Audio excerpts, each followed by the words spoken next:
Bonjour, ici Pierre Deshaies, conseiller municipal à la Ville d'Amos. Je vais vous faire le résumé de la séance du conseil qui a eu lieu le 2 juin 2025 que j'ai présidé hier soir.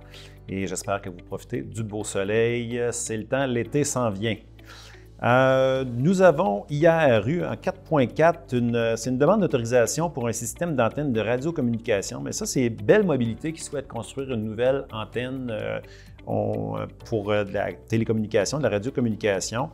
C'est dans le secteur là, derrière où il y a Mazda sur la route 111. Donc, suite à l'analyse, on nous a fourni quand même pas mal de documents. Bien, la Ville s'engage par résolution à ne pas s'opposer au projet d'implantation de la tour. Ça va sûrement, de toute façon, améliorer significativement notre couverture cellulaire. En fait, c'est ce que le fournisseur prétend dans sa demande. Donc, on va souhaiter que ça améliore le service à notre population. En 4.7, c'est l'annulation du vote par correspondance. Lors de la COVID, on avait mis quelques mesures particulières là, pour être capable d'accommoder le vote pour les élections qui pourraient être à venir, élections partielles ou élections générales. Et puis, c'était des mesures qui se voulaient temporaires à l'époque. Et comme il y a des élections à venir en novembre, on fait le ménage de la réglementation et puis on va annuler les mesures qu'on avait mises à l'époque pour la COVID. Donc, un petit ménage dans notre réglementation pour les élections. En 4.8, on a fait l'adjudication d'un contrat pour de l'abat-poussière à Saint-Félix, puisqu'il y a quand même plusieurs rangs qu'on doit maintenant entretenir. Il y en a pour 41 000 $. En 4.9, une adjudication de contrat pour du broyage de résidus de bois au centre de gestion des matières résiduelles. Donc, on a souvent des branches, des arbres, des 2x4, des matériaux en bois qu'on doit broyer. Donc, c'est un contrat de 49 000 $. En 4.10, la MRC propose de financer certains éléments de télécommunication en lien avec le centre d'appel d'urgence de l'Abitibi-Témiscamingue, le COAT. Donc, on a fait adopter une résolution pour prendre le financement de la MRC, acheter les équipements pour notre service incendie. On a fait des embauches. On a embauché une pompière à temps partiel, un opérateur de machinerie lourde, un aide ouvrière à l'entretien et un mécanicien.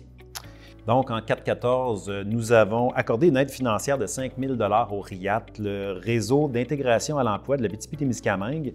C'est un organisme qui a la mission de favoriser l'intégration socio-professionnelle des personnes ayant un handicap significatif. C'est pour faciliter leur intégration au travail.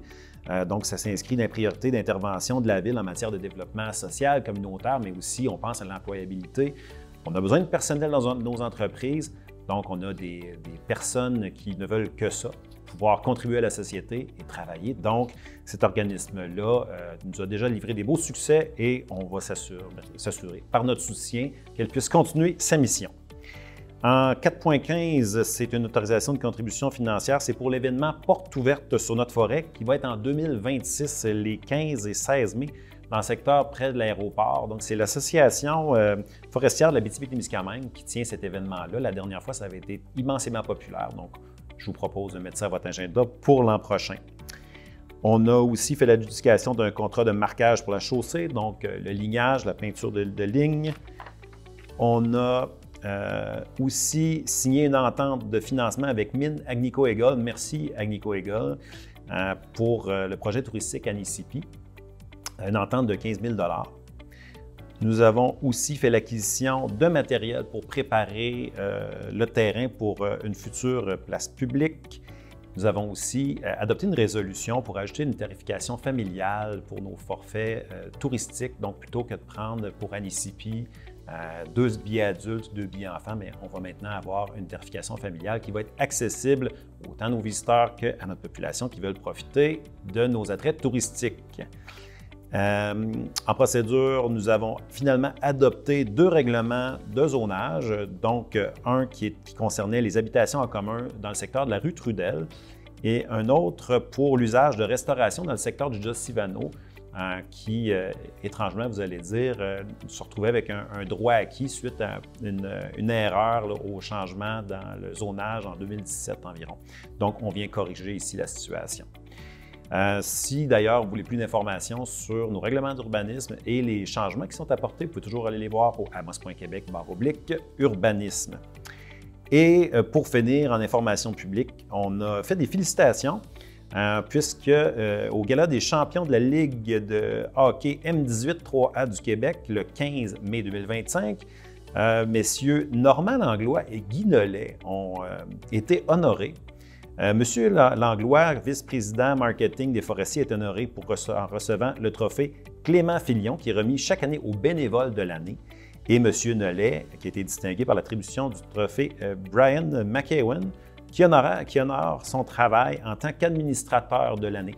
Donc, on souhaitait vraiment souligner leur travail pour le hockey mineur et le hockey des forestiers, pour l'implication, pour la ville en général. Donc, félicitations, messieurs Langlois et Nollet, c'est des honneurs bien mérités. Et ça fait le tour du résumé de la séance du 2 juin. Merci d'avoir été à l'écoute. À la prochaine.